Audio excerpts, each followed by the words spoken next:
Okay, we bounced that flood off yesterday, so we should be good.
It's your 1-minute warning.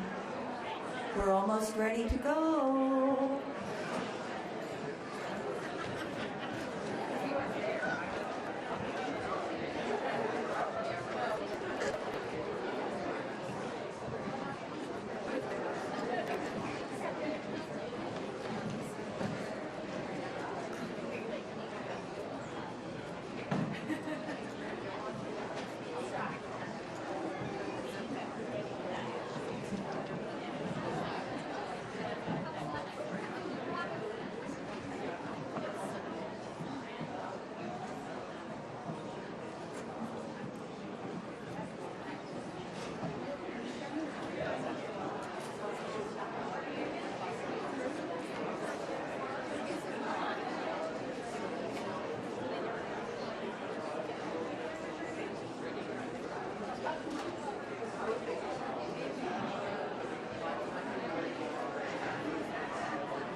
Your 30-second warning.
Okay, we're going to get ready to start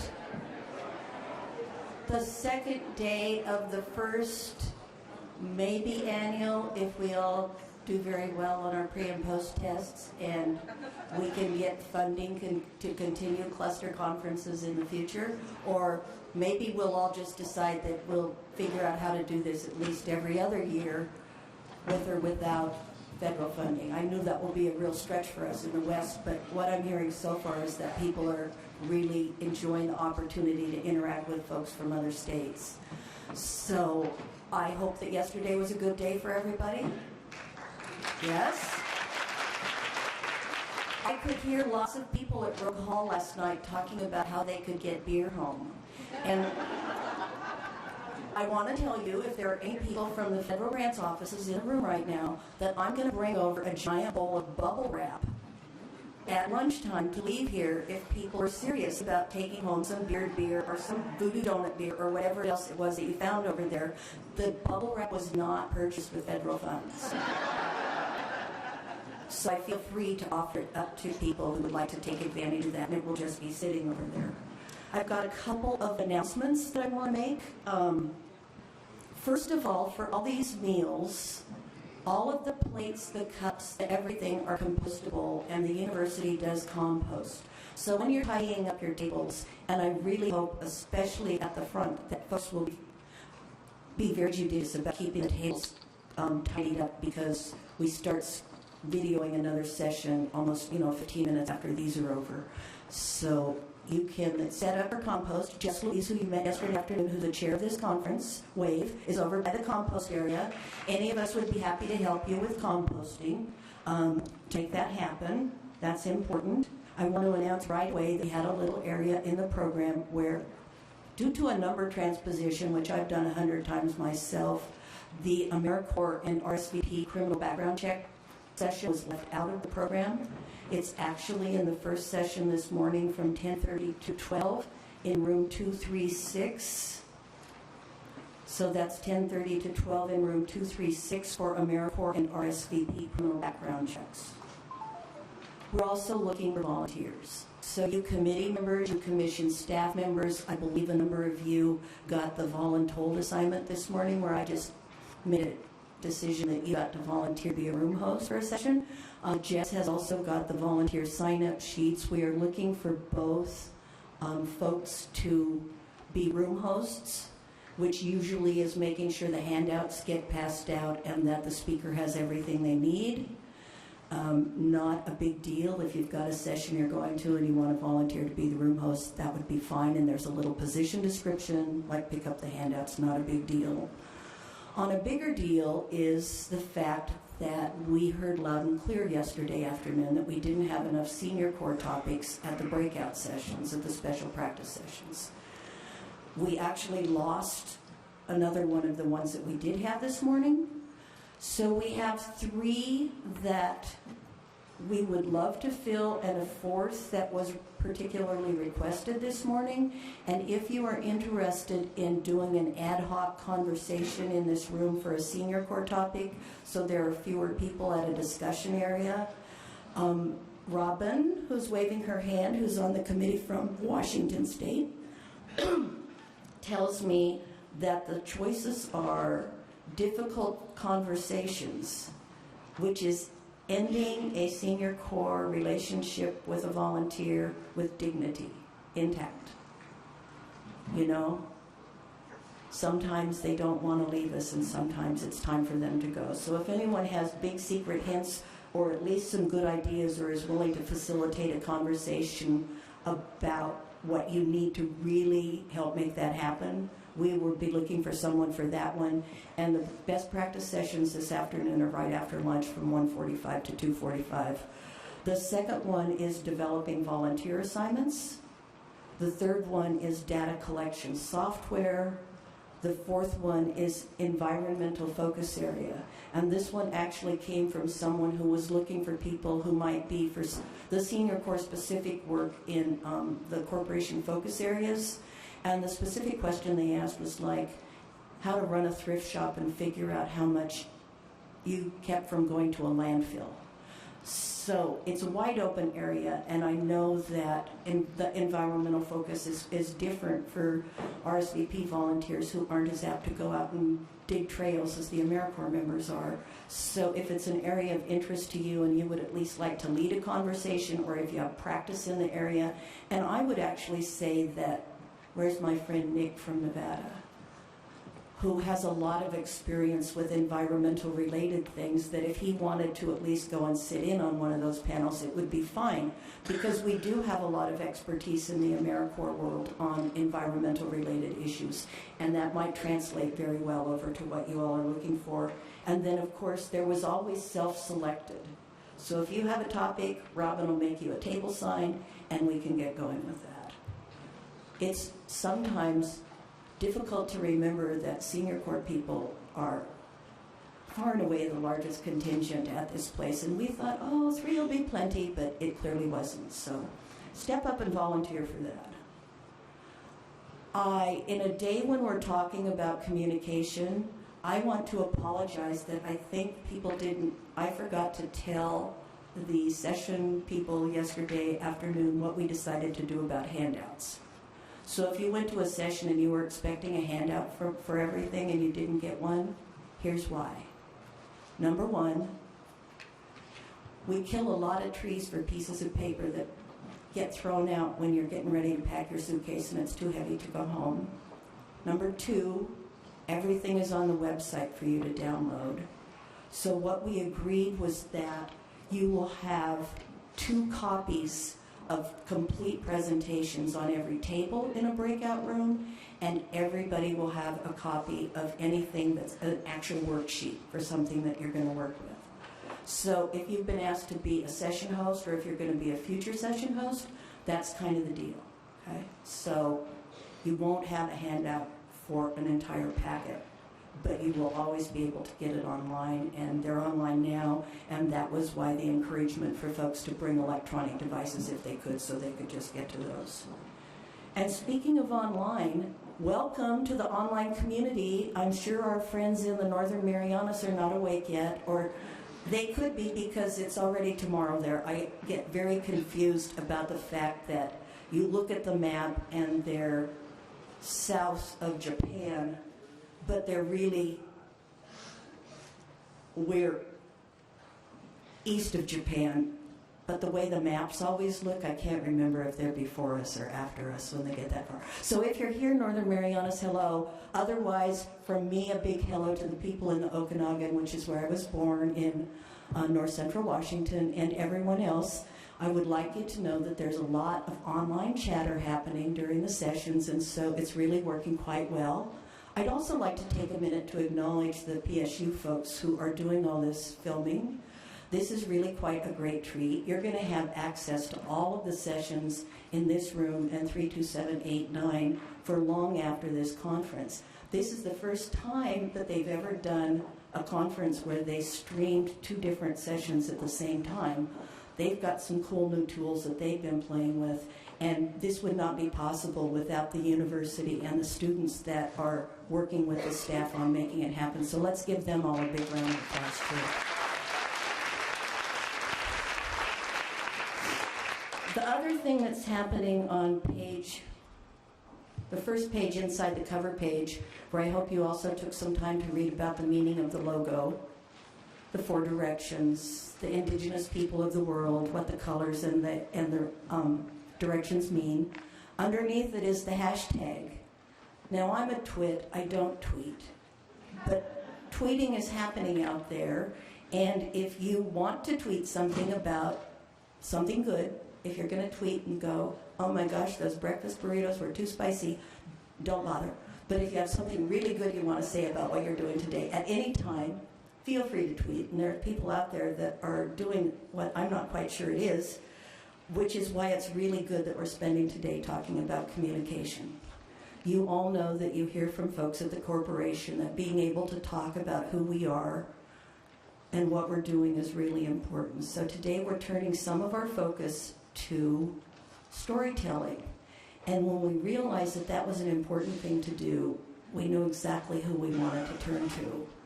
Holly Paige, who has come in this room for us to AmeriCorps gatherings where there are no tablecloths or any table decorations, and it looks more bare, and it's full of people in gray t-shirts, came in this morning and said, wow, you've really changed this. It's the same room, but a tablecloth does a lot for you, I think. It's pretty cool.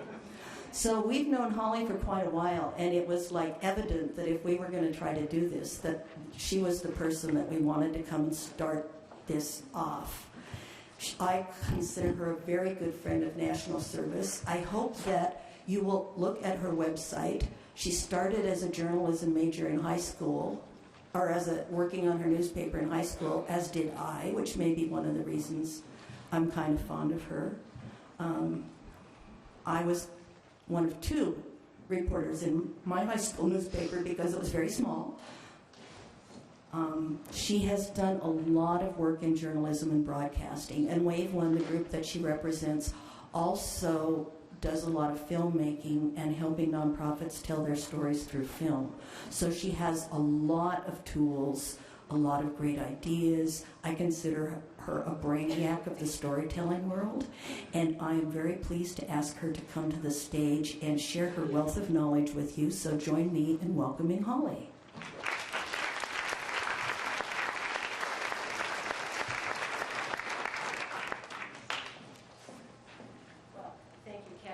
No pressure, guys, right?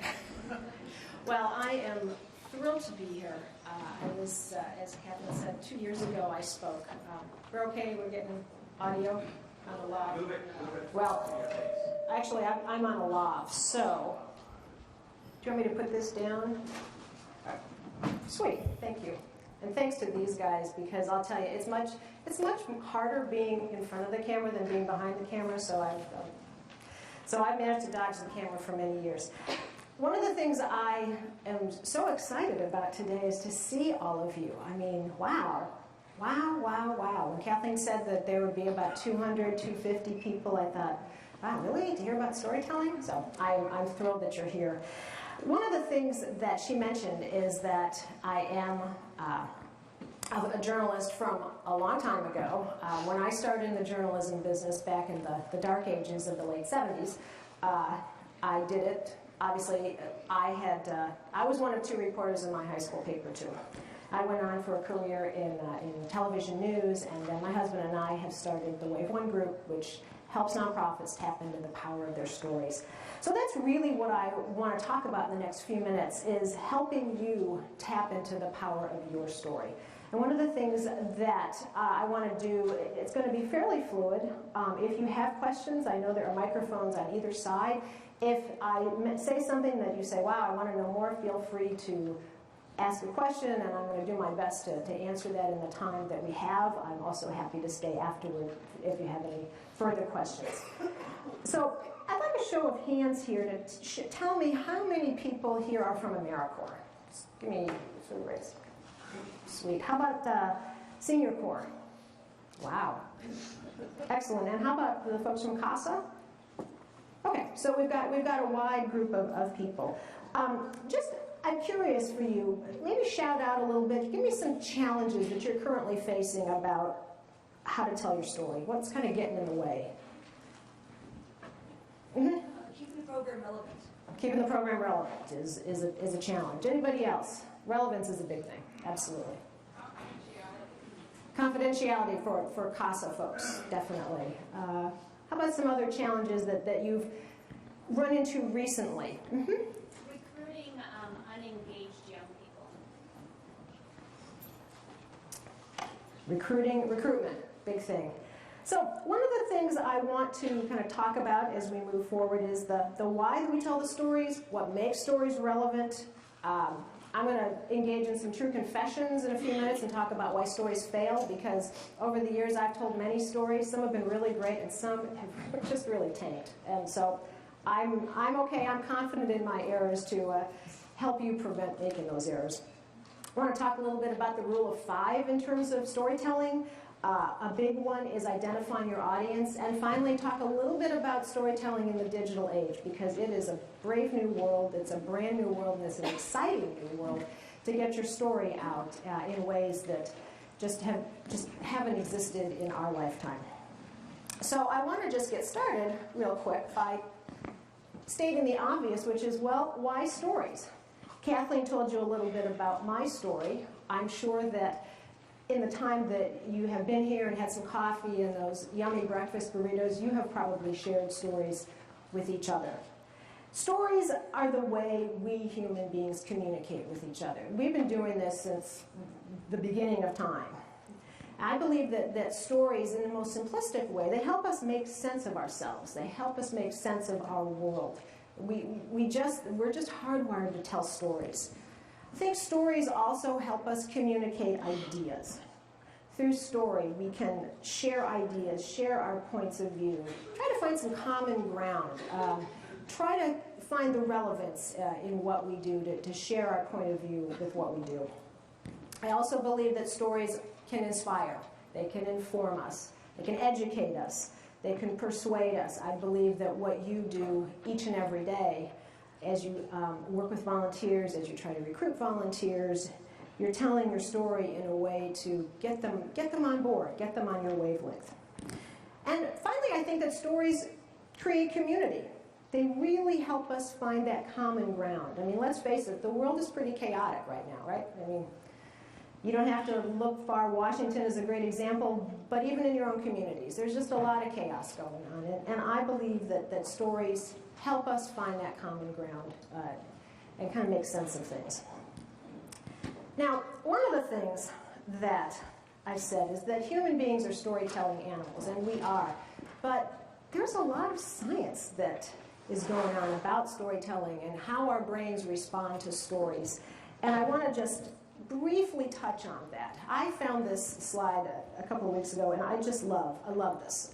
How many of you would you think are right brain folks? If you identify yourself as that creative, that passion, freedom, love. And how about those of you on the left brain side. That's probably the rest of you, right? And maybe some of you don't know, and that's okay. So as you can see by this, you've got the passion, the poetry, the freedom, creative, love, all this in the right brain. Pretty exciting stuff. The left brain, not so much. Dull, logical, analytical, accurate. Yeah, all that boring stuff. It's like when I'm balancing my checkbook, I'm thinking, I'm a right brainer, so the left brain, I really have to work on this and have a large calculator, for sure. The truth is, both sides of the brain work together to help us make sense of our stories. And I read a story recently from a man named Michael Gazzaniga. He's a cognitive neuroscientist from UC Santa Barbara. And he's done studies on split brain communication in patients.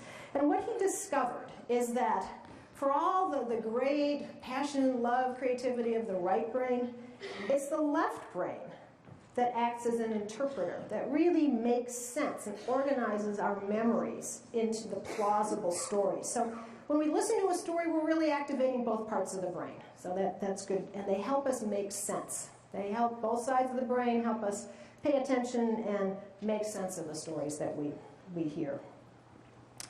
So I want to share with you a little bit about what makes a story memorable. One of the things that you had mentioned is relevance. How do you make your story relevant? How do you make people remember your story? And what do you want them to remember? I mean, that's a big thing. I believe that memorable stories are human. You need to put a human face on a story because we connect to people who are like us. And we connect with a human face. That's why I think people have a hard time with statistics and storytelling because there's no human face, there's no way to empathize with a number. So memorable stories are human. Memorable stories are also visual. I love this picture. I think you can tell by the pictures of this cave drawing what's going on. You've got a guy with a bow and arrow and a horse, and you've got looks like a wheel, and you've got footprints, and you've got I'm guessing those are people. You've got a lot of imagery. You don't have a lot of text. Print is actually a human invention, but the human brain, just as it's designed to interpret stories, is also designed to interpret the visual world in a much quicker way than print. I also believe that memorable stories act as bridges, okay? They help you find common ground. They get from where you are to where you want to be. So those are some of the ways I believe stories are memorable. Now, I told you that this is a time for true confessions for me. I've told many, many, many stories since I started as a broadcast, first as a broadcast journalist, a TV news reporter in the late 1970s, and then today helping businesses and nonprofits tell their stories. Some of them have been fabulous. Some of them have just been bombed. And I can't, when I'm honest about it, I've said, there are three reasons that my stories don't work. So I'm hoping that if I tell you my mistakes, this will help you avoid your mistake. So the first one I want to ask you about is, how many of you remember the Ouija board? Remember that game in the 70s? Remember? So for those of you who don't know what a Ouija board is, it's this board. It's sort of like a game board with a little piece of plastic, and people put their fingers over it, and supposedly by mental telepathy you can get the answers to your questions, okay? A lot of you are saying, really? But trust me. And it's true, it's all true. I believe that stories fail when there's a lack of focus. When you have a lack of focus, it is like storytelling by Ouija board. If I don't know what I want to talk about, if I don't know why I want to talk about this, if I haven't figured out who I want to tell my story to, I don't have a focus. I think for lots of us, finding that focus is maybe the most challenging part of telling a story.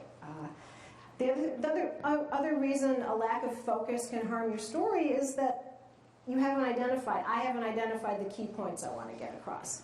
Typically, a story has 2 or 3 main points, but in this information overload, many times you're lucky if you get one. If an audience remembers just one piece of what you're talking about, that's a good thing. The other reason that a story fails through the lack of focus is that, once again, I haven't thought through what I want my audience to do with the information once I tell the story. I mean, a lot of times I work with clients who say, we really want to tell our story, and I say, great, and we sit down with them, and how do you want to do this, and who's your audience, and, well, I don't know. Well, what do you want them to do with the information once you've told your story? Well, I really haven't thought of that. So I'm suggesting that if you don't want your story to fail, really pay attention to your focus. The other reason stories fail is that they just contain too much stuff. You know, I mean, this is closely correlated to the lack of focus. If I don't know what I want to talk about, I am going to throw everything into my story. Everything. And figure out something's going to stick, right? I wanted to call it the kitchen sink, throwing the kitchen sink into your story, but I love this picture. I think that what happens is when we lose focus, we just think, well, I'm gonna throw this in, and I'm gonna throw that in, and gosh, maybe this will work too, and maybe that'll work. And what happens is people start throwing in a lot of things, facts and figures and statistics and historical information and charts and graphs and in the video world, sound bites and quotes from multiple experts and all kinds of information that maybe sounds really good and seems important, but really doesn't add any value. So I know that when I've told a story that hasn't worked, it's because I've had a lack of focus. And then to compensate with my lack of focus, I have thrown in just a whole bunch of stuff and hoping something will percolate through. You know, I believe that adage of more is more, that doesn't make a story better. More is more just makes your story longer, and it makes it more difficult for folks to understand what you're talking about. Now, I think that the third reason stories fail, I think this is maybe the biggest reason a story fails. It is because I've told the wrong story to my audience. Or, as a corollary, I don't know who my audience is, so I've got the wrong audience for my story. I think there's a big disconnect between what, as a storyteller, what I want my audience to know and what the audience wants to know. So what I would love for you to think about now, and this can just be a show of hands. So how many of you think it's important in telling a story about your organization that people know what your organization does? Just show of hands. Okay, pretty obvious. How many people think it's important that an audience person knows how many people your organization serves? Okay. How about your mission statement? How important is an audience for that? Okay? And finally, where does your organization do its work? What city or town or neighborhood or district? How important is that? So those are questions that the client thinks are important in answering a story. When I work with a client, these are the questions they typically think is really important to include. The how, the what, the where, the who, and I would throw in the when. And those are all great journalistic questions. But by asking those questions, or by wanting your story to answer those questions, what it says is that you are the expert. You're the factual expert in getting these answers out. But your audience is looking through your story through a different lens. And any idea what the one question is that your audience wants to have answered in a story? Why? Why? That's the question. That's the big $64,000 question. Why should I care? Why are you telling me this? Why should I get involved? So when we talk about setting the framework for telling a story, I always recommend that we focus on the why. Don't focus on the how first, but focus on the why.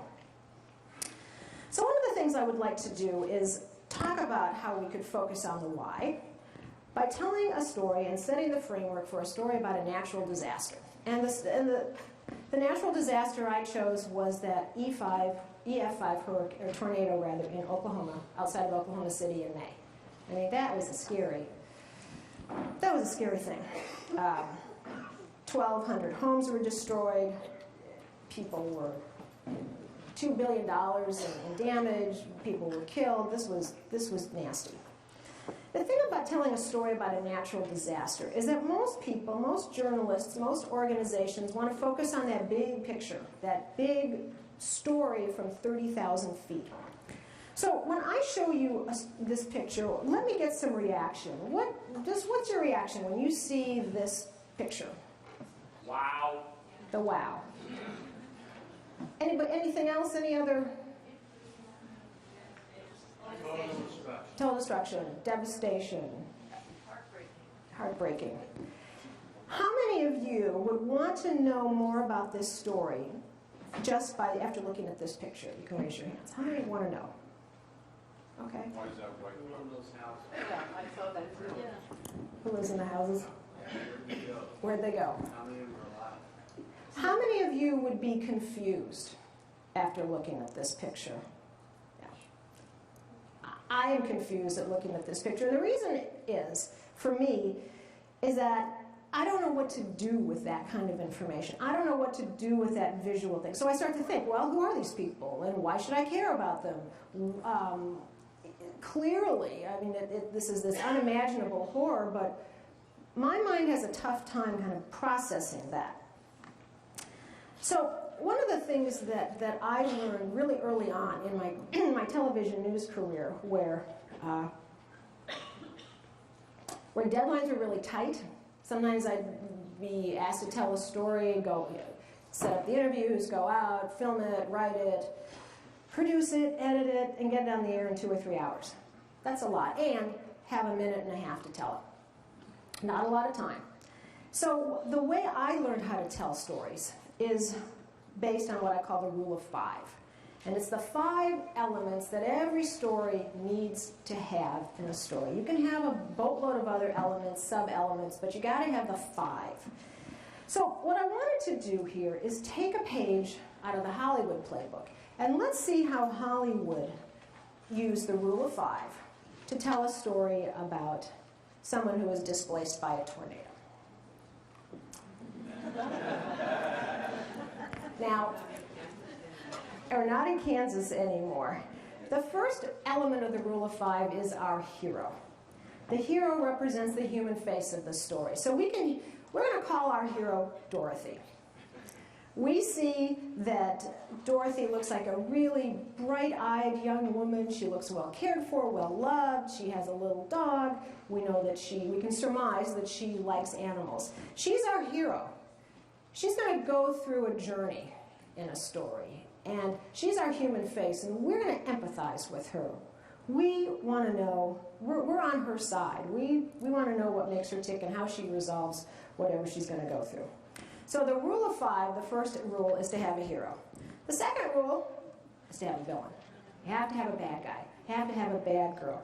You have to have an opposing force that the hero is going to confront. It doesn't have to be a human being, but for our purposes, it will be a human being. The third rule of 5 is some kind of conflict.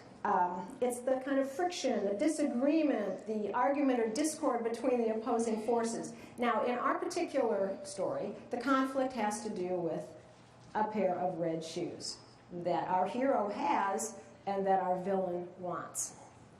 So we have the hero, we have the villain or the bad guy, and we have the conflict. The fourth rule of 5 is the solution. This is the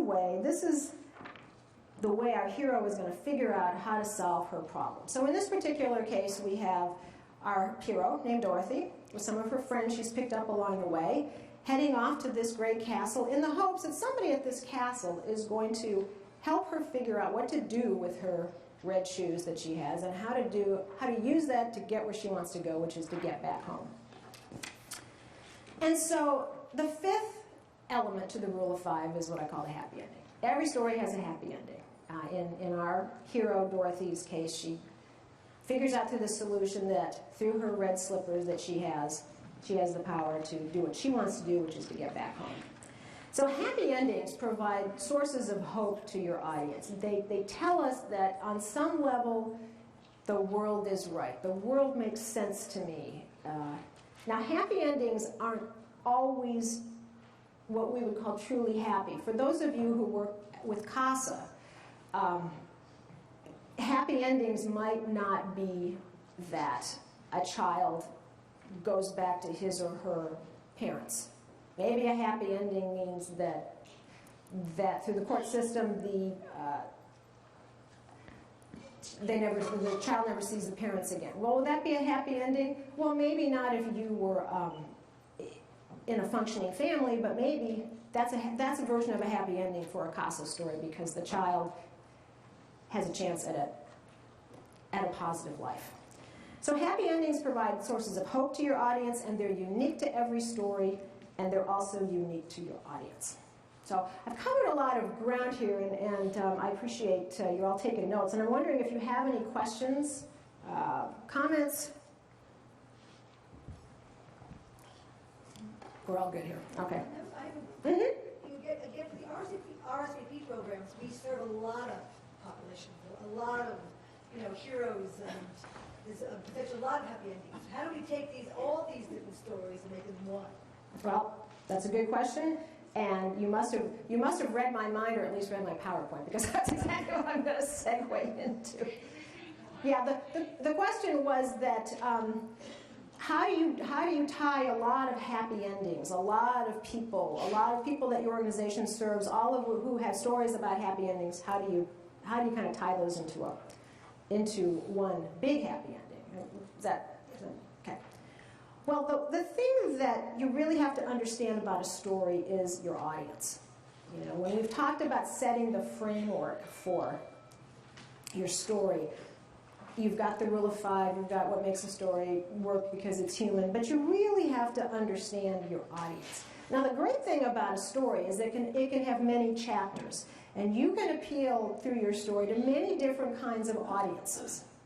So these are some of the common ways when I work with clients and I ask them, well, who is your audience? And here are some simple ways to kind of break it down. What's their age? How about their demographics? What kind of education level? Where do they live in the country? What about their financial situation? What about their gender or their political persuasion? How are some other ways that you folks have identified your audience? And you can just shout it out. The culture. What kind of cultural point of view? Okay. Anything else? Say again? Cognitive abilities. Okay. How someone whose cognitive ability might be different from someone else, and how they might better understand a story. Okay? Anybody else? The influence. The influence? Yeah. What influence? I'm thinking of, sometimes I have an audience that's a collection of board members that I need to present ideas to, as opposed to the general public. Right. Okay. So telling a story to an influential audience to have them do and respond how you want them to respond. Okay?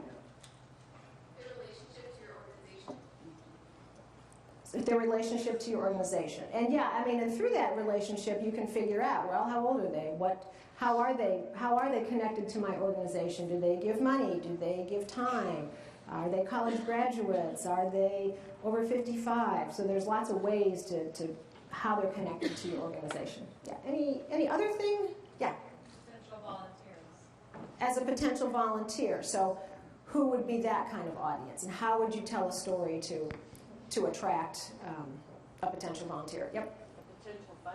A potential funder, absolutely. So your audience is, again, you could have one story and you could slice it up 5 or 6 different ways with a little different approach that would attract the audience that you want. So the other thing is, in addition to who your audience are, we've talked a little bit about this, what are their hot buttons? What are their values? What do they believe? What's their worldview? What's their worldview about volunteering? What's their worldview about giving money? How do they see the world? And what do they want to do to change the world? So setting the framework for your story really also means putting yourself in your audience's shoes and figuring out what is the worldview that this particular audience segment shares.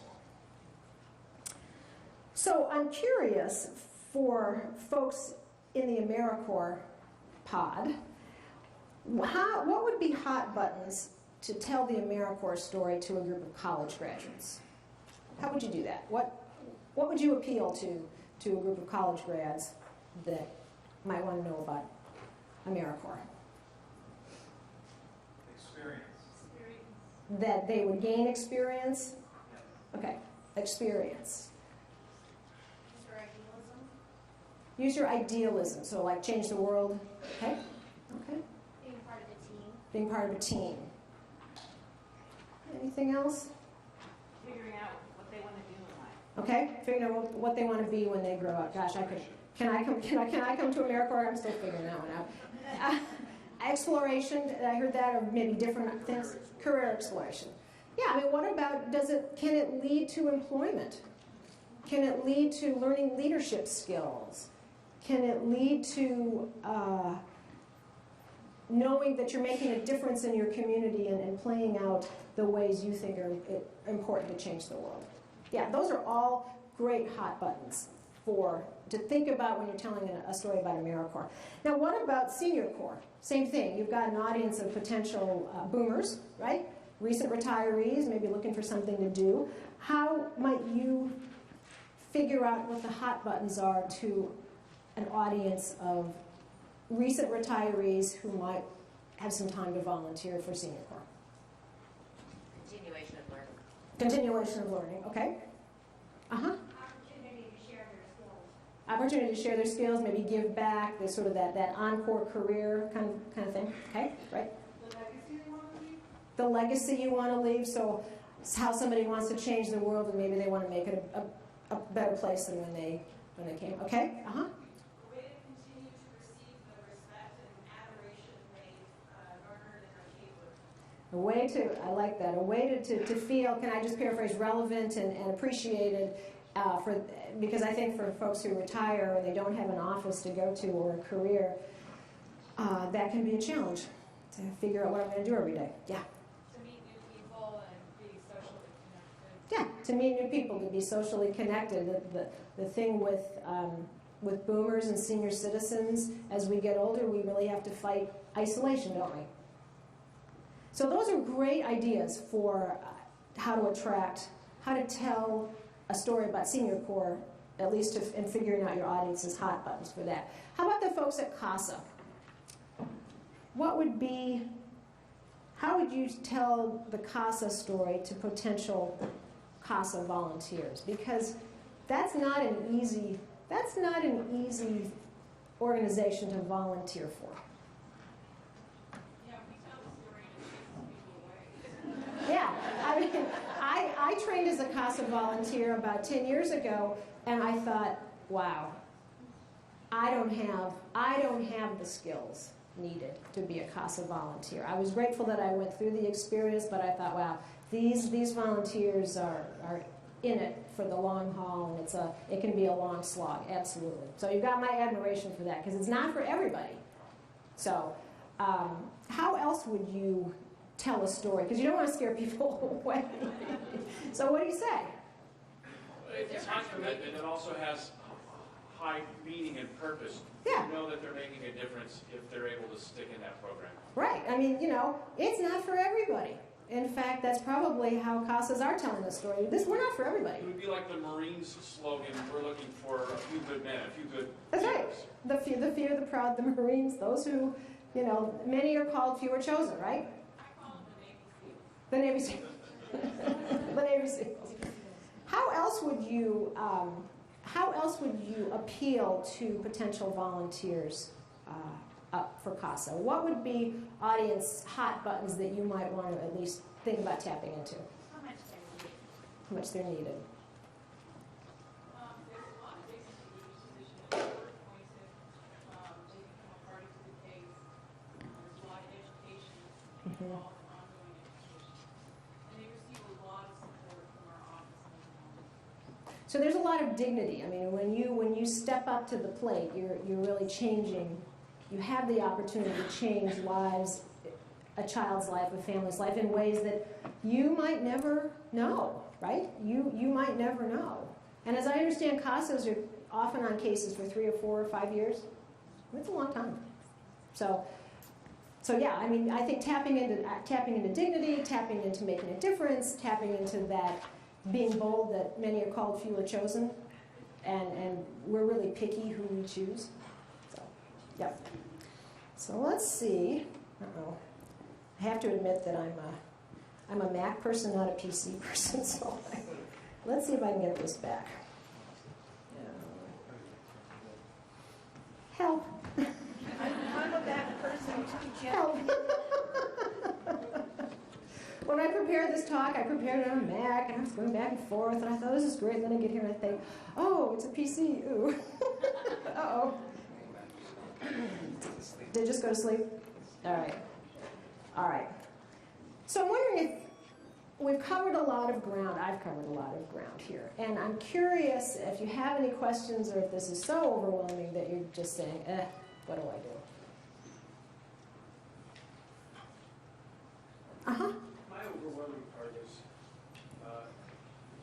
it was very, first the internet's on the scene, then Facebook's on the scene, then Twitter's on the scene. Now there's like 80 million different social media variants out there, and Shu is right. to get overwhelming. It's very overwhelming. And like I said, did you all just kind of read my mind today? Because that's a great segue here. Everybody needs a good producer, and you're definitely one of them for me. When I started in the broadcast world in the late 70s, here was how you got your story out. By print, so newspaper or magazine, broadcast, TV news, radio. Oh, you could write brochures. That's it. So, wow, social media, the digital marketplace has become such a game changer in how people tell their stories. But you are right, it is incredibly overwhelming. So what I want to do is maybe demystify this and help you figure out how to take those basic skills of setting the framework for your story and how to do it in the digital age. Well, obviously, the big advantage of a social media site is that it allows real-time conversation, right? If anybody tweets, you know, you're on your phone all day, right? Promotes real-time conversation. It also allows you to narrowcast, so you don't have to tell one story that could broadcast and hope that I'm going to throw something at a wall and see what sticks. You can create content that is narrowly focused on several different audience segments. I mean, I think that the sky's the limit in terms of how you parse your story out for some of your audiences. And I think you can also create your own media channels. So you are all media moguls now. Pretty sweet, huh? You're all media moguls. You can all tell your story your way.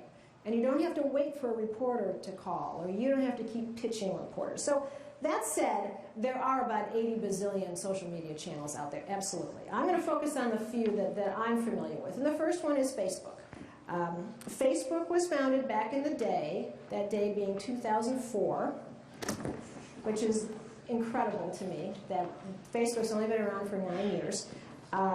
It's a great way to have conversation because you can kind of talk. I mean, you've got up to 420 characters, which including some spaces. The nice thing about a Facebook feed is that you can put video and pictures and audio clips and print directly into your feed to start engaging conversation. I really liked the AmeriCorps 20 years. Congratulations on 20 years. That's a big deal. And I really liked the way visually you put it together. You've got personal pictures, you've got some videos, you've got your logo, you show folks in action. I mean, that's a great way to get people involved and kind of explain what it is you do. The next one that I think people are familiar with is Twitter. Twitter is what I call headline conversations. You've got 140 to 144 characters, so you're really, really talking not a lot, right? You really have to focus what you want to say. But the nice thing about Twitter is that it's so interactive. You can make friends and make friends quickly. So if any of you, how many of you use Twitter on a regular basis? Okay, so you know. I mean, some of you are probably tweeting now and retweeting and retweeting. So it's the ripple effect. The downside to Twitter, in my opinion, is that you can't embed videos or photos or links directly into your feed. You provide links and links them to other sites. The third one is the YouTube channel. So YouTube, again, was founded in 2005. Twitter was founded in 2006. Now, we're not talking a lot of, it seems like a lifetime. It seems like how did we survive without YouTube? But YouTube's only been around since 2005.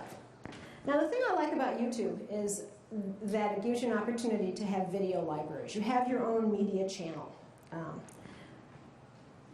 But the thing about YouTube that many people have trouble with is what I call the water skiing squirrel syndrome. Now, just because you can post a story or post a video clip of a water skiing squirrel doesn't mean you should, right? It doesn't mean you should if this squirrel has nothing to do with what you're all about. So when people talk about, I get this all the time, people say, well, I want to create a YouTube video. I say, great, but a YouTube video is not, think of the YouTube as the delivery mechanism. So you're not creating a YouTube video, you're going to create a video to link to YouTube, to post to YouTube. Think of YouTube as the broadcast mechanism. So when creating YouTube videos that are not squirrels on water skis or any other stuff that might take your audience away from what you really want them to focus on, you really need to complement. The video really needs to complement the story you're trying to tell, right? And shorter is always better. 2 to 3 minutes, I think, is a great length. I find it fascinating because when I started in the broadcast news business in the late 70s, that minute and a half story, that's what we had. So really, we've kind of come full circle now with that 2 and 3 minute piece. But any video that you have, that you produce, I think really it's got to complement what you're talking about. And you've got to do it by looking through your audience's eyes. A lot of times people will say to me, well, I want to create a YouTube video, and my audience is 20-somethings, and I want to have lots of special effects, and I want to have cameras that move back and forth, and I want to use rap music, and on and on and on. And I say, fine, okay, fine. Let me back up here. And then I ask them, well, is your audience, what's important to your audience? What is the message that's important to your audience? Can we start there first? If we can help you move forward and figure out what your audience is, what their hot buttons are, where are they going, how does your story solve a particular issue that your audience is facing, then we can go ahead and talk about the production value. We can talk about all the other stuff. So even though we have a lot of social media channels and we are bombarded 24/7 with video and all kinds of visual communication, once again, it's that old school, let's start with the basics. I should have called this old school storytelling or back to basic storytelling, because even though you've got these great digital delivery, it's the story that counts. It's the way you set the framework. It's the way you have a hero, a villain, a conflict. It's all those old school messages and techniques that can help you tell the kind of stories you want to tell in the digital age. Has anybody used video in helping them tell their story? And how has that worked for you? That's worked well. Okay. So we've used a little bit, still not seeing the translating of behavior. You know, we're using the social media, we're putting video, doing the blogs, we're getting our likes up there, but not seeing how, that's not motivating the change of behavior that we need. So and the change. The behavior be, become a member, become a volunteer. Okay, all right. So anybody else have that problem with video? I mean, you've got this great piece, but it's just not working for you. Yeah, that's what I'd recommend. Is one thing to think of is to go back and look at the piece and say, who is our audience? What did we miss here? Does it have a human face? Who are we talking to? You know, once again, it's you know, just because you can do a bunch of stuff doesn't mean you should do a bunch of stuff. I think we're posting more than down the story. Yeah, you know, and isn't that a cool thing that you can post? I mean, this is so exciting. You can post things right away. It's just awesome. Of course, it leads to silliness, but that can be a whole other issue. But when you're posting video or any kind of media, you really need to be strategic. Why am I doing it? What's the end result? What do I want the audience to do? And I think that's going to help you kind of work backwards to tell the story that you want to tell. How about some other folks who have used pictures or video or what have you on their Facebook or Twitter or YouTube? Success? Things that didn't work? Oh. Mm-hmm.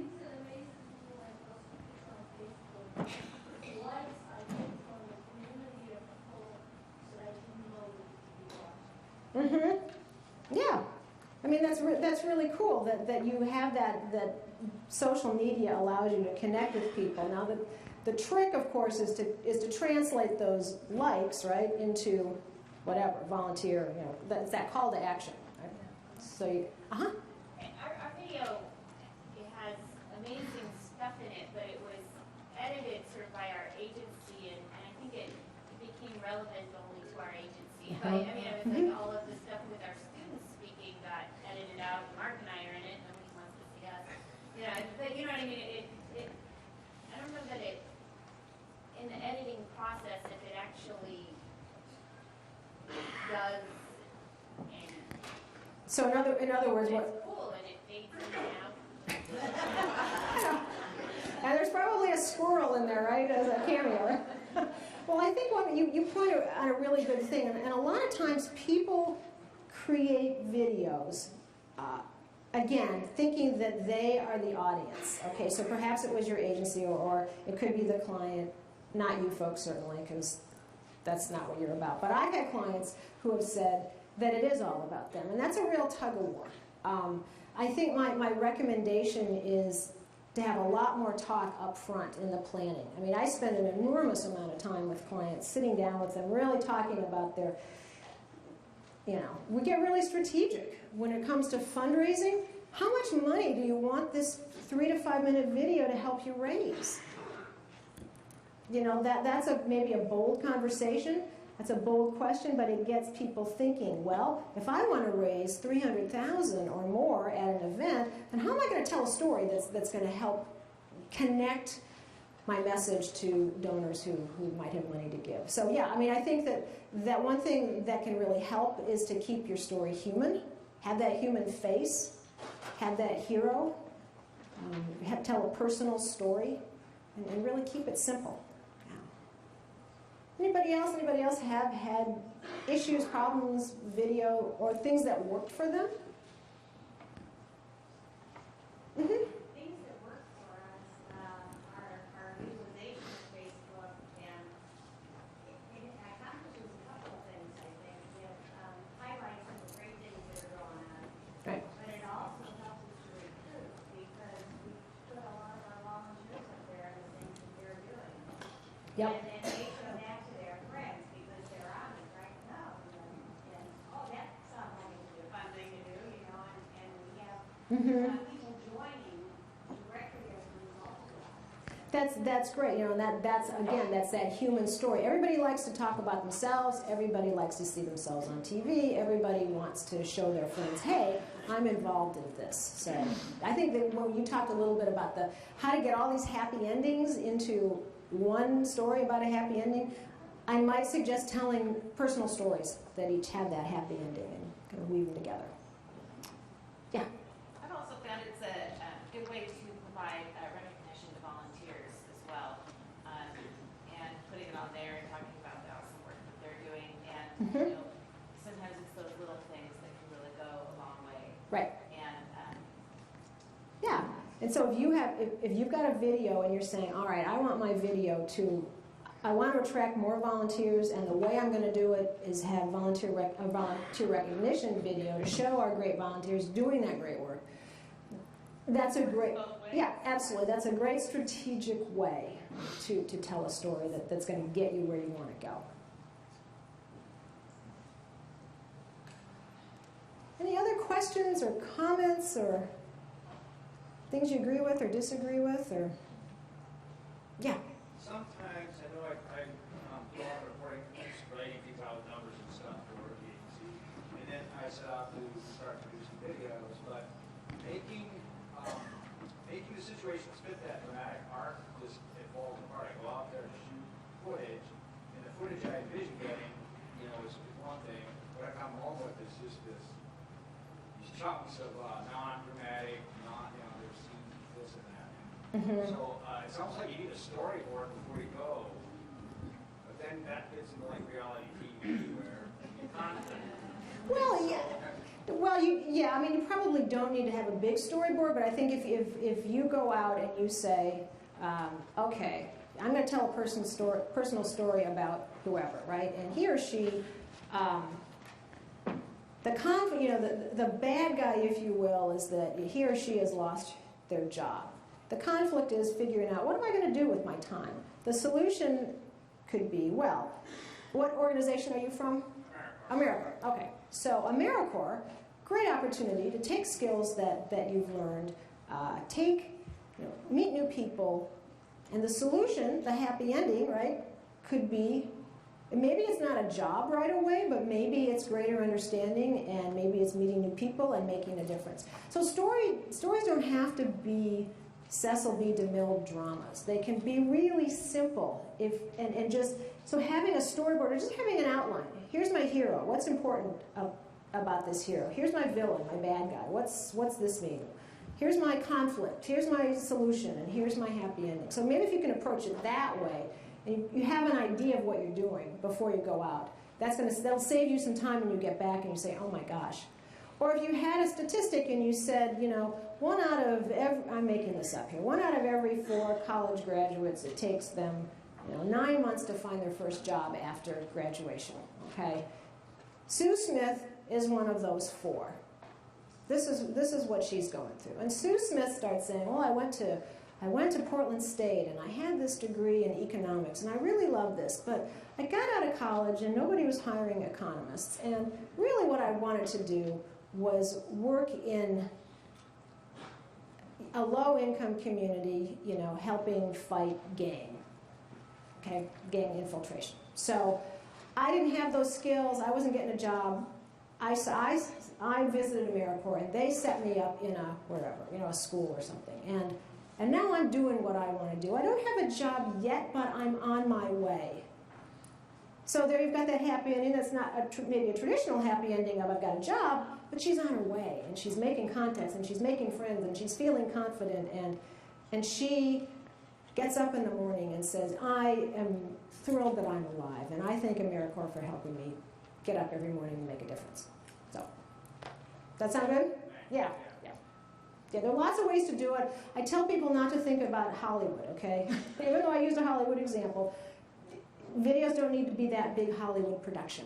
The simple story, the better.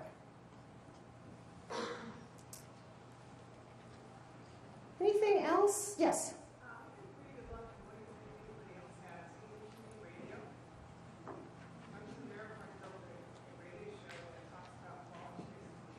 Mm-hmm.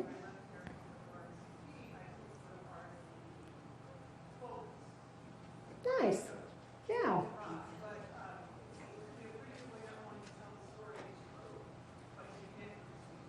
Right.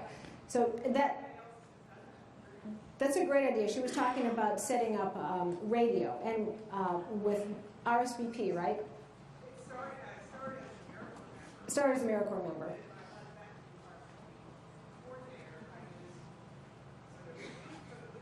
Right, okay.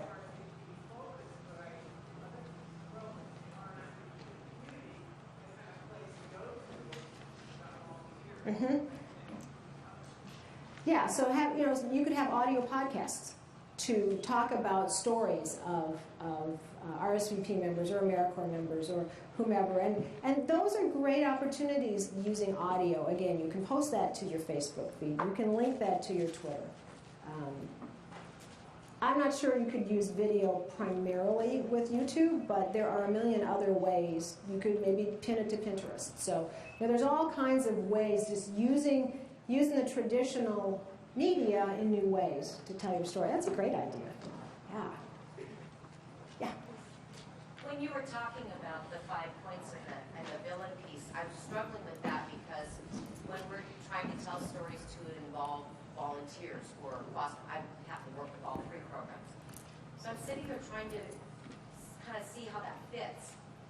And what came to mind, and I want to know if I'm on track, is would the villain piece of, if we're trying to engage volunteers in this happy story of being a senior companion or being a foster grandparent, would the villain piece of it be the children that went without a mentor, or I guess I'm just trying to decide how that fits. So the villain piece could be, I guess, why did these children not have a mentor? Is the villain... Because there wouldn't be enough foster grandparents to help the children. Okay, so is the bad guy, say, poverty? Is the bad guy, just I'm throwing this out, broken home? Is the bad guy lack of education? So it doesn't have to be a person, it can be, a thing, right? Or is it domestic violence or whatever, So there's a way, basically the bad guy, the villain piece is just that force that is getting in the way of the hero. And that the solution, and so then the conflict being that there are not enough tutors. The solution is what you provide, and that happy ending, like I say, may not be that the child goes to Harvard, but maybe it's that he or she has an adult in their life who is rooting for them and who wants the best for them and is going to help them succeed. So is that... Yeah, you don't have to, I don't want you to be too literal. Oh my gosh, I gotta have this scary bad guy villain. I mean, think of it as an opposing force, and then I think that can be really helpful. Yeah? It would be the community need on our outcome measure statements. Okay. So the community need, there's more need than you have people. So there are people can't get the help they need. Okay. Yeah. So I create this compelling story, and I have this great content, and I put it on YouTube. How do I get people going to YouTube to see it? Well, you would use that through Facebook. If you have a Facebook feed, check out this piece. You can post it to your Facebook. You can post the link. You could post it on Twitter. You can post it on your website. You have electronic communication. Do you reach out to your supporters via email? I only have a website. Okay, stick it on your website. Put it on your website. The other thing you can do is in your communication with people, you can provide a link to the video as it's appropriate. You say, tell me who you're with. Senior companion. Senior companion. Okay, so let's say you are going to speak to somebody, let's just say a church group, okay, and they may have potential people who could be senior companions, and you've contacted the program director there, and you say, we're so happy, I can't wait to come meet you. By the way, here's a piece that we did. Here's a little video that explains the why of what we do. And you just include it in your email. Then they can look at it. So there's all kinds of ways to kind of, just because you've got something on YouTube, you use it to populate your other electronic communication strategies. You can use your signature line. Yep, absolutely. Yeah. So you've got, the thing about the digital world, like I say, it's such a game changer, and you can do all kinds of cool things for not a lot of money. And the whole name of the game with your story is you want to repurpose your story. I mean, you don't want to just tell your story once, but you can, through the way you approach your audience, your engagement, you can share your story in many different ways. So how am I doing on time? 20 minutes. All right. Well, I may get you guys out early today. So what I want to do is just follow up this part of my presentation by getting back to the basics of how to set the framework for telling your story. The first one is focus, focus, focus. I mean, what I want you to do when you go home and you start telling your stories, I want you to think, what did Holly say about focus? Focus, focus, focus. Because the more you focus your story, truly, it's hard finding the focus, but when you find your focus, it makes it so much easier because you can then weed out anything that doesn't fit it. So do that hard work, do that heavy lifting first to define your focus. The next piece is to frame your story with your audience in mind. So work backwards. Say, who is my audience? What are their hot buttons? How can the story I'm going to tell provide a solution to some of the challenges that they're facing. The third thing is to use real people and real experiences, to have that personal story, to tell a simple story, because people are going to connect with other people. And the last thing I want to say that sounds kind of hokey, but I love that. I was taking a page out of the Beach Boys, be true to your school. I mean, I think you need to be true to your story, and I believe that you are true to your story. You have great stories. You are changing the world every single day in ways that people don't know. So I would say honor your story. Tell your story with dignity and authenticity and passion, and I believe that your story is going to be true to you. So, like I say, tell great stories, go out, change the world, and thank you. Thanks for being here.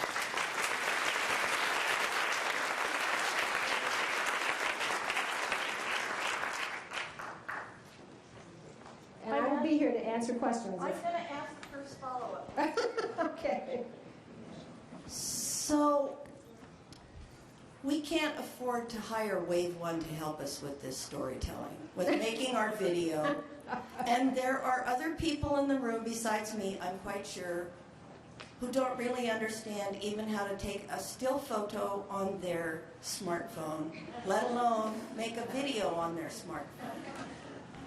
Well, what are some low-cost ways, or do you have some ideas about how we can actually get to this 1-minute video without breaking our budget, which I think is a lot of the reason that we don't have more photos with more people out here with a video story. Sure. Because the technology's here, but I can't be the only Luddite in the room. So I just asked the question on behalf of all of them. Well, thank you. Yeah, there are a lot of ways. One way to tell a simple story using your cell phone is simply interview somebody. Ask, you've got a cell phone, and let's say have a volunteer talk about why he or she does what they do. You need to prompt them, but you can get somebody to talk about why they do what they do, or why the mission statement of AmeriCorps or Senior Corps or CASA, how that fits into their lives. That's a pretty easy, you point the camera, you point the cell phone, you turn it on, you ask a couple of questions, and you let them go. And then you can download that easy 45-second to a minute piece. So then you have a real person talking about a real case or a real situation. Easy, boom. Yeah.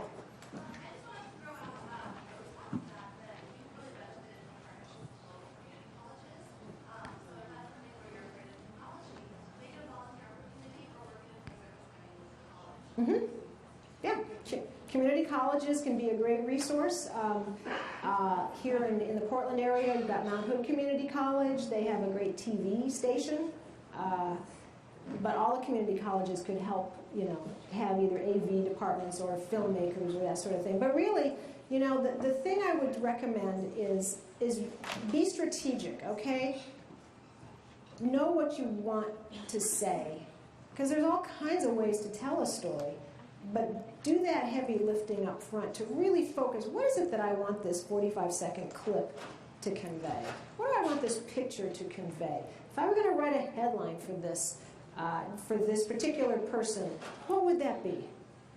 You had a question, yeah. Well, I was just going to respond to you also, but we've done two different things. One is in the local high school, they all have senior projects.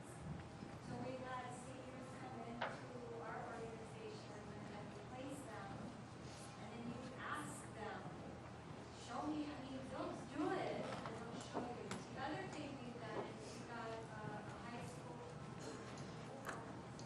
the whole class came to one of our comforted nutrition sites. You sit down with them and show them how to use their phone or their camera. And that way you get the kids interacting with the elderly are thrilled, they're finally learning pictures. Right.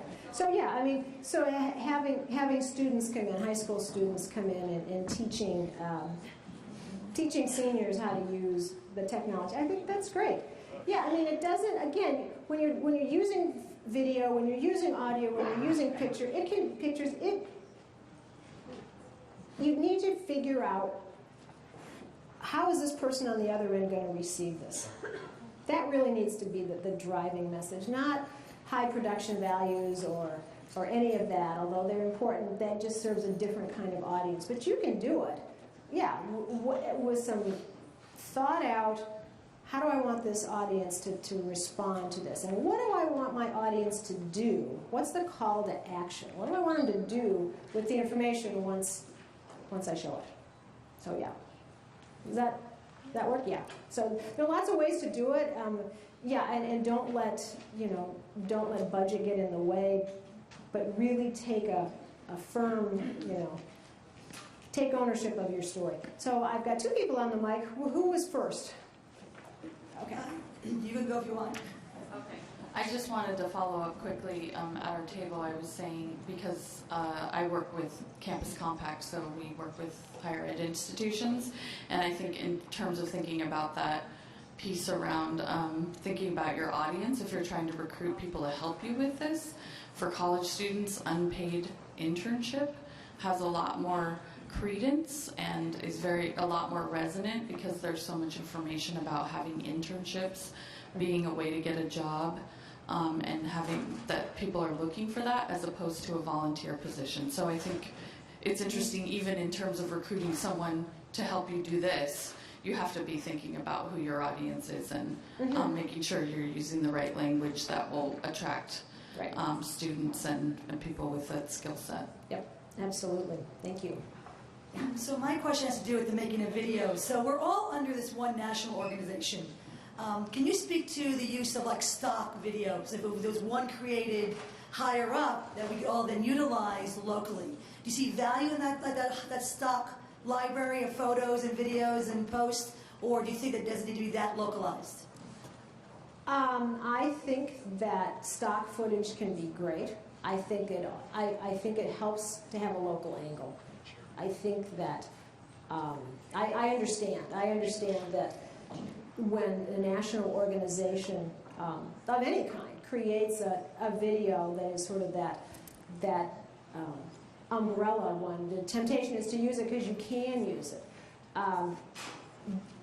So if you were to frame it, you'd probably need to frame it in a personal way.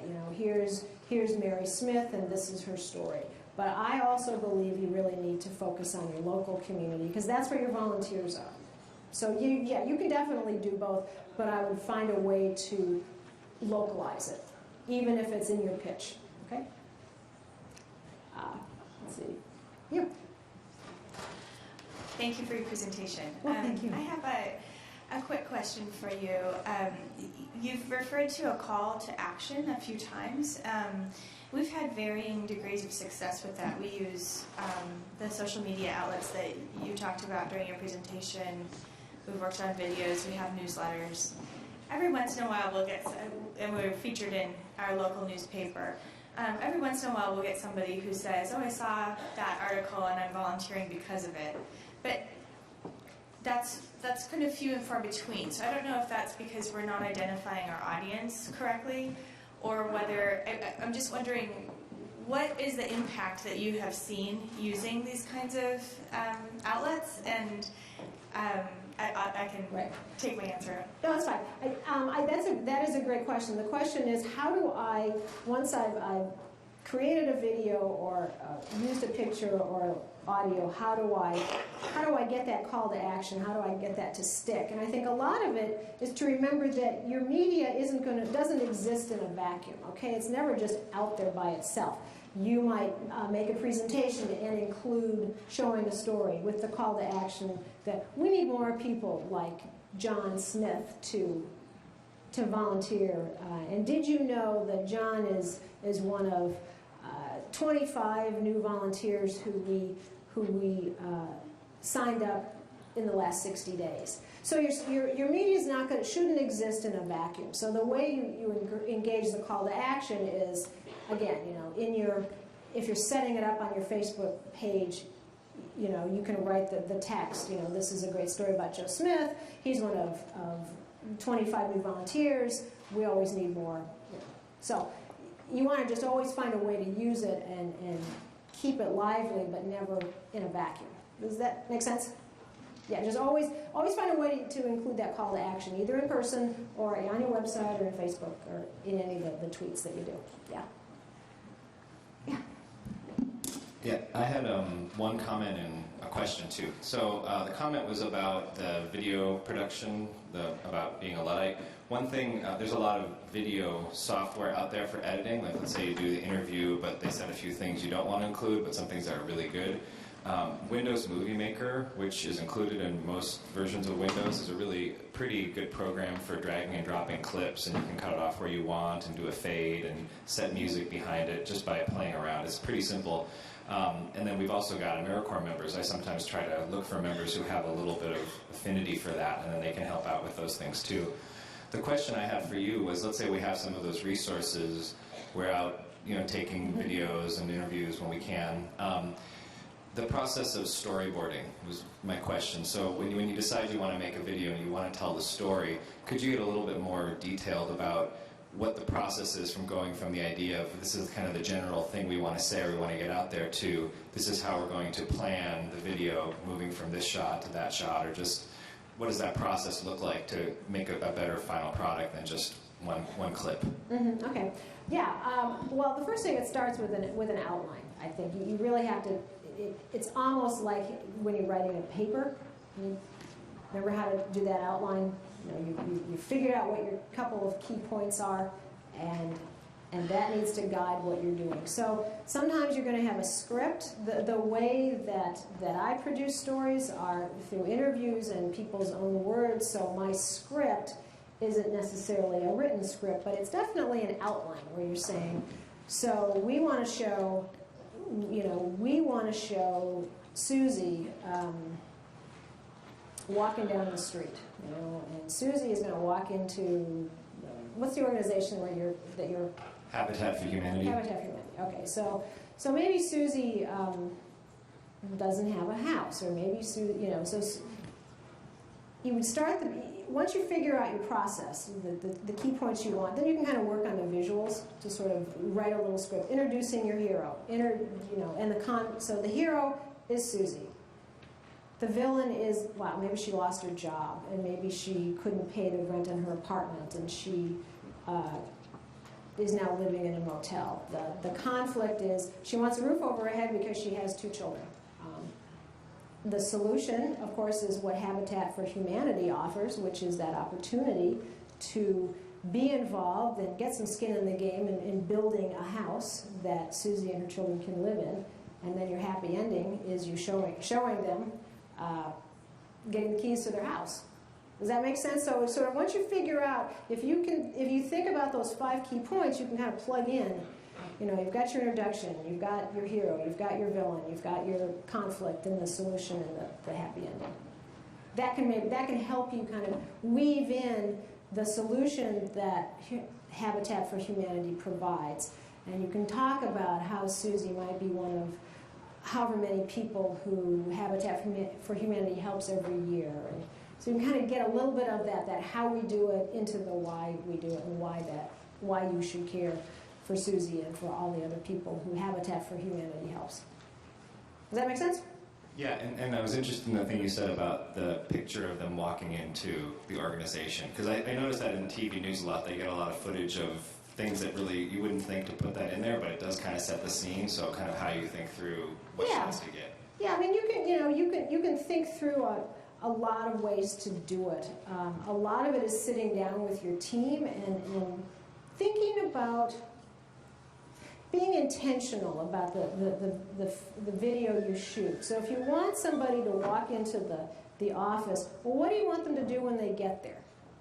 I'm a big proponent in whatever imagery you use, it's got to lead to something.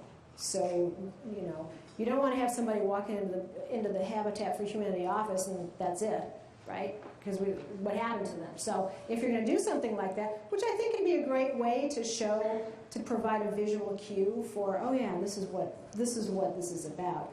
You just need to think through what you want them to do once they get there. Thank you. You're welcome. So I have about 5 minutes left. I can let you out early, or I can answer some more questions. Yeah. Yeah, I was just wondering what you thought about the future of newspapers as a medium for communicating, because amazingly, still a lot of people in my community read the newspaper, and the difference between writing a 600-word article and doing a 10-second bit on Facebook, I mean, there's such a huge difference in the quality of what that is and how much you can communicate. Well, I love newspapers. I'm one of those who is heartbroken that the Oregonian has. I'm heartbroken that I don't get home delivery anymore, because I have been getting the newspaper and reading the newspaper every day since I was 10 years old. So I would hope that newspapers don't go away.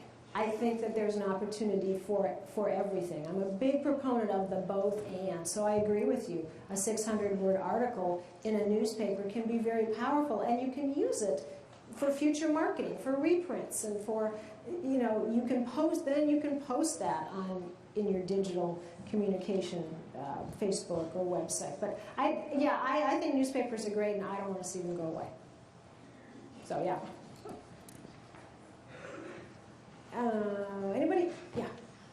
I just have a quick question about your thoughts on how to avoid kind of telling stories that make our clients look like helpless victims and us look like the heroic savior that comes in and swoops in to save them. Because I think we try and talk passionately about the work we do, and we want to cast ourselves in that good light, but sometimes it can be dehumanizing to the clients when we make them look like hopeless, helpless people instead of looking at their strengths. So I'm wondering if you have any insights on how to kind of frame a more complex thing within a short amount of time. And what organization do you work with? I work with a foster grandparent program. Okay, all right. So, I mean, yeah, you want, that's a great question. You really don't want to build yourself up and build somebody, so tear somebody else down. I mean, I think to focus on people's strengths is a great way to do it.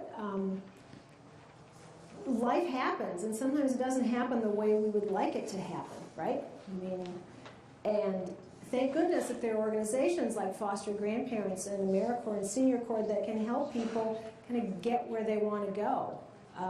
So I think that one way to do it is just to really be authentic about it. You don't have to tell somebody's life story if you have only 2 minutes. You might just need to set it up in a way that's as simple as Charlie thought he'd be working forever, but then Charlie, something happened to Charlie, and he can't do that anymore. But he's got a lot of love to give. So he may not be working anymore, but he met, through foster grandparents, he met George, who was a little boy who really needed a hand. That's it. You don't really have to go into a lot of backstory about somebody's backstory, unless you think it's worth it, unless you think your audience would really appreciate that. But again, you really need to tell your story. Think about your story from how your audience is going to respond to it, as opposed to how you might like to respond to it. Does that answer your question? Okay. Sure. Okay, great. All right, yay. Well, I'll be here for a little while. I know you're probably going to another session, and I so appreciate the fact that you decided to come out and spend the first part of your day with me. Tell great stories. You guys are awesome. Thank you, Holly. I told you she was the right person to help us. This is great. For those of you, I want to make just a couple announcements. Once again, a reminder that the AmeriCorps RSVP background check session is in 236 following this. Kristen Bennett from California Volunteers is going to do a follow-up session where you get to practice some planning for telling your story. The evaluation session that will be in the ballroom, it's required that you come to this one this morning if you want to go to the evaluation session in the afternoon. So if you are interested in evaluation, Steve Patty, who's around here somewhere, I saw him, is fabulous. Stand here. Don't forget to see Jess about volunteering. And if you were one of the people who said, I have materials to share, we have all those tables waiting for you. So let's get them out there. And we'll see you back here at 12:15 for lunch.